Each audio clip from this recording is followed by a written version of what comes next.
కారణంతో వరుసగా పడిపోతున్న బంగారం ధరలు. అందరి కన్ను ఆ ప్రకటనపైనే. ఇప్పుడు అంతర్జాతీయంగా బంగారం రేట్లు దిగొస్తున్నాయి. వరుసగా మూడో రోజు తగ్గుముఖం పట్టడం విశేషం. ఇన్వెస్టర్లు ముఖ్యంగా కీలక డేటాగా భావించే అమెరికా ద్రవ్యోల్బణం గణాంకాలు వెలువడనున్నాయి. ఈ ద్రవ్యోల్బణం డేటా ఫెడ్ వడ్డీ రేట్ల నిర్ణయాన్ని ప్రభావితం చేయనుంది. ఇప్పుడు కూడా గోల్డ్ ప్రాఫిట్ బుకింగ్ బలమైన US డాలర్ నేపథ్యంలో రేట్లు దిగొస్తున్నాయి.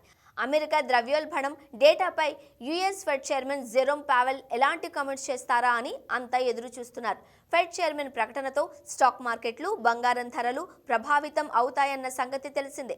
సెప్టెంబర్ ఫెడ్ సమావేశానికల్లా ద్రవ్యోల్బణం కాస్త అదుపులోకి వస్తే వడ్డీ రేట్లను ఫెడ్ తగ్గిస్తుందని తెలుస్తోంది. ఇదే జరిగితే మళ్లీ అప్పుడు గోల్డ్ రేట్లు పెరుగుతాయని చెప్పొచ్చు. ప్రస్తుతం దేశీయంగా బంగారం రేట్ల విషయానికి వస్తే గత వారం వ్యవధిలో ఒక్కసారి మాత్రమే రేటు పెరిగింది. అయితే అది భారీగా పెరగడం గమనార్హం.